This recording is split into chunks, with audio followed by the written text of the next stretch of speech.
let's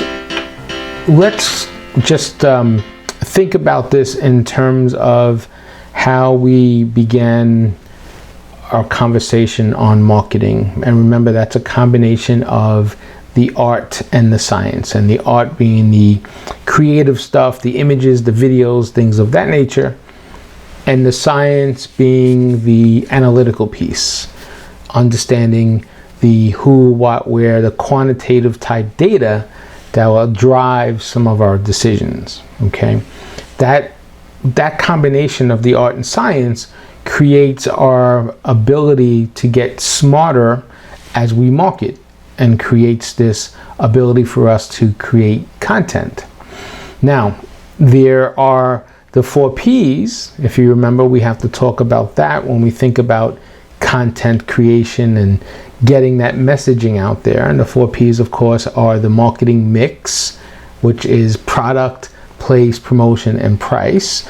So all of these play a role in how we get the messaging out and what type of content we create to drive that consumer interest through that funnel.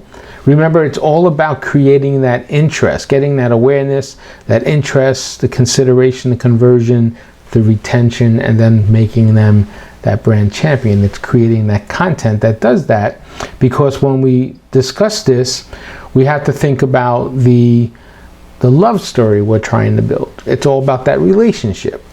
So you combine that marketing, you combine the art and the science, and you develop that target to go after.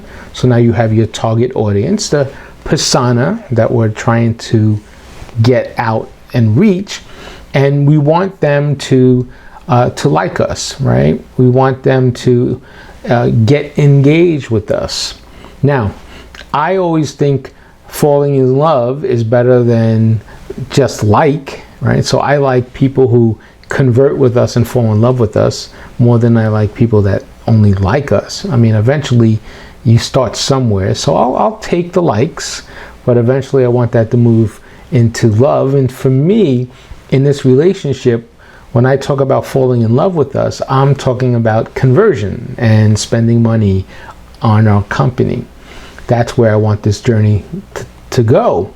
And then if you fall in love with me and you're part of my customer portfolio, and you're buying my brands and my products, my services, then I want you to stick around for a while, because if you fall in love with me, it's harder for you to leave me. And that's how we create this customer lifetime value. So the more you buy from me, the stronger our relationship grows, and now you move down across that funnel, and now you're becoming more of a brand champion, a brand advocate. That's where I want to get you to. So after you make your first purchase, I want you to make your second, third, fourth, fifth, and do that year 1, year 2, year 3, year 4, year 5, and develop that customer lifetime value. Because if I can keep you as a customer over a period of time, you have a stronger value to me. That's really important. And that's what we try to do when we set on the stage of creating content and developing messaging. So let's think about content then. So we know content is value. And I want you to think of content as value, and that's important. To create content, there's a lot of actions that have to go into creating content, and we'll spend some more time talking about that very specifically. But the content equals value, and why do I say that? Because the content you create, it attracts some awareness. And if you remember, the beginning of that customer funnel was, okay, how do I get in front of somebody? How do I make them aware of who I am, of what my product is, of what problem I solve? Well, content does that, whether it's a video, an audio, or image. Somehow, the content you create generates value for that customer, and now they become interested in what you have to offer. So that value also equals interest eventually, because now that consumer who now has become aware of you is now starting to consider you. and they're becoming more interested in you because you're giving them answers to some questions that they may have. You are solving some type of problem that's why they were looking for you to begin with, right? That's our goal, is to make sure when a customer goes into the Google machine, we're able to create an answer for them by coming up and meeting their needs, matching their inquiries. And that's the value there, and that value turns into interest. And we know that if we get you interested, and you get interested enough, you will make a purchase, and that's conversion. So now that's where we want you. We want you to get into conversion. So content has to be thought about in terms of, okay, this is how I make my customer aware of who I am. So I have to create good content that generates some value that eventually turns into interest, which we know interest will get converted into purchases. And then once that first purchase goes, you create more content that bring more value, to create more interest, and you get retention, and you build retention into brand advocacy, and you build that relationship. So that's how I want you to think about content. I want you to think about content in terms of the value it can bring to your brand, to your product, to your service, and how it generates interest in the consumer's eyes, which eventually, if the consumer is interested enough, they'll make that conversion. Okay?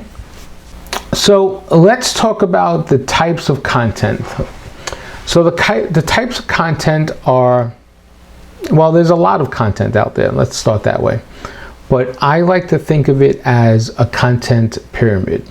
So in a content pyramid, we have video, which is on top. Why? Because video is one of the most, what's the word I'm looking for? The most used types of content out there, and the most engaging, and a lot of people are watching video. We've watched a ton of video during the pandemic, and it drives action. It really is an actionable type of content. So video has to be on top of the pyramid. That has to be focused in on when you're creating content for anything you do. Then there's also audio. Now when I say audio, there are podcasts, there are things like that, but I'm also thinking about the audio messaging you can put behind images, behind anything you're doing, types of emails, and all that type of audio is important. Think of Siri and Google Voice and things of that nature. In the future, we will probably start searching for things just by voice. Like, okay, Google, search for this, that, and that. And I can ask my Google Home right now to get me answers, and they start doing that. So we have to think about that in terms of how we could respond when it comes to voice. And then, of course, on the other side of the pyramid are the images. And when I say images, I'm talking about images that are great with nice, appealing visuals. And I like, for my taste, I like very simple visuals that are striking, that are bold, that are emotional. They create this emotional connection. And I try to use very little text, very little copy in my images.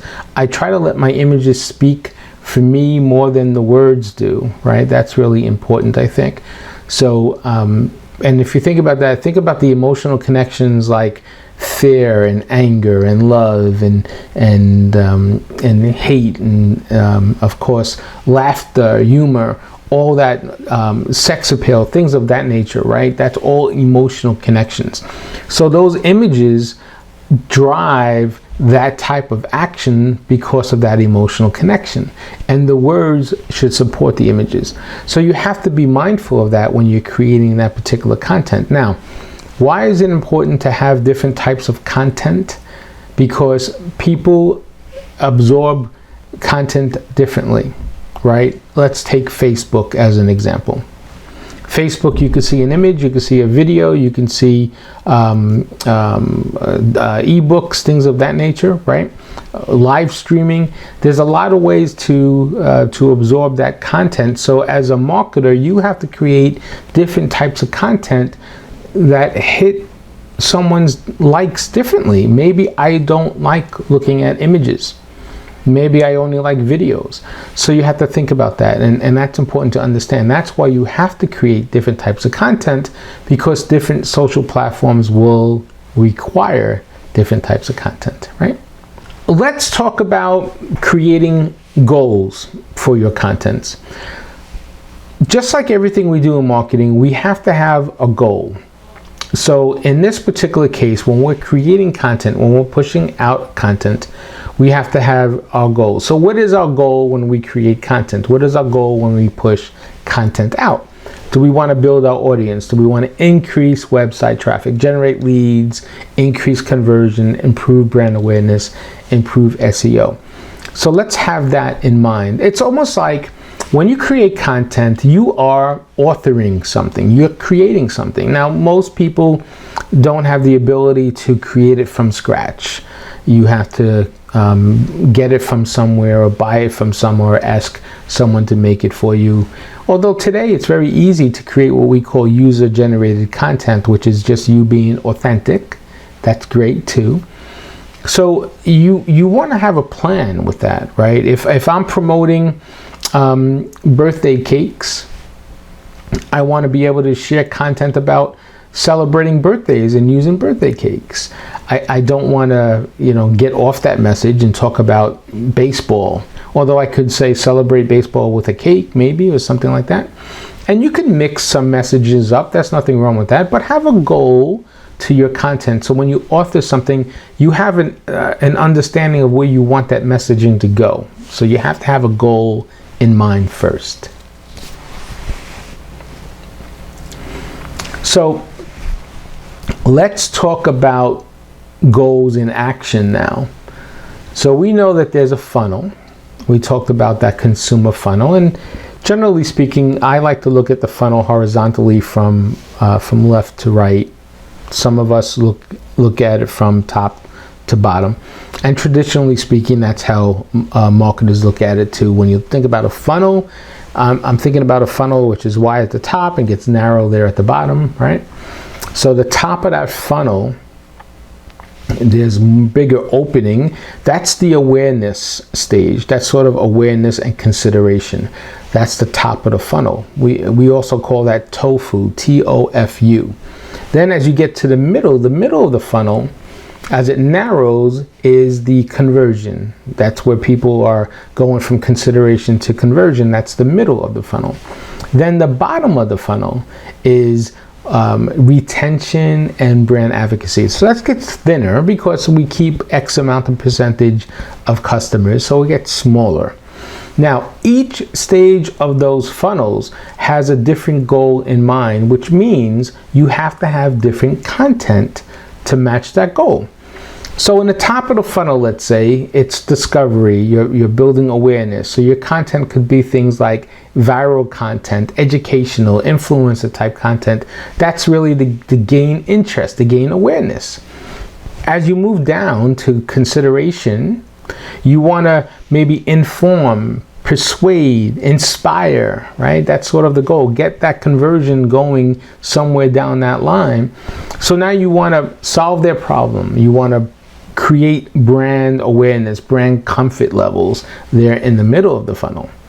And then as you get down to the bottom of the funnel where you're getting conversion, you want transactions, you want sales, you want to convince them that they made the right choice. So a call to action, information, testimonials, how and why to use the product, things of that nature work in that section there. So every stage of the awareness, every stage of the marketing funnel, the consumer funnel, has different goals, which mean you have to create different content. Let's take a look at what that customer journey looks like. So this slide talks about the journey of a consumer and how the content ties in to the journey. We know that the consumer starts with a problem or a need to be filled. That's where the awareness stage begins. And then as you can see, it moves from left to right. It goes from awareness to consideration to conversion, retention, and then to be a brand champion, which means they love your brand and they'll tell everybody about it, right? Okay, so what type of content do you create for each one of these stages? This is where the planning comes into play. So for awareness, here is that I'm telling you a little bit more about me. So think of this in terms of relationships. If you're beginning a relationship with someone, whether it be a romantic one or a friendly one, whatever it may be, you need to know each other. So you want to explain and tell that consumer who you are. You want to explain what your values are as a company, what your mission is as a company. What is it that you do, that you solve, how you solve their problem type of thing. You're really not trying to oversell here. You're trying to just give them information and make them feel comfortable. They're getting aware of who you are. As they move next, now your content is more to the point, more direct, more impactful.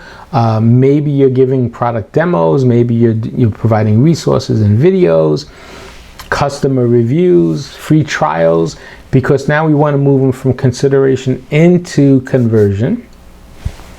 And in that conversion piece, of course, we're looking for a call to action, an offer of some sort, and maybe coupons or something like that to get them to convert. And then we move them from conversion into retention. So now we're delivering value. Hey, we are keeping our brand in front of you, and we're incorporating all the feedback, and we're showing you what the customers are saying and what else can we do to make things better for you. We want to retain you as a customer and then eventually move them into that brand championship. Now we're making this emotional connection.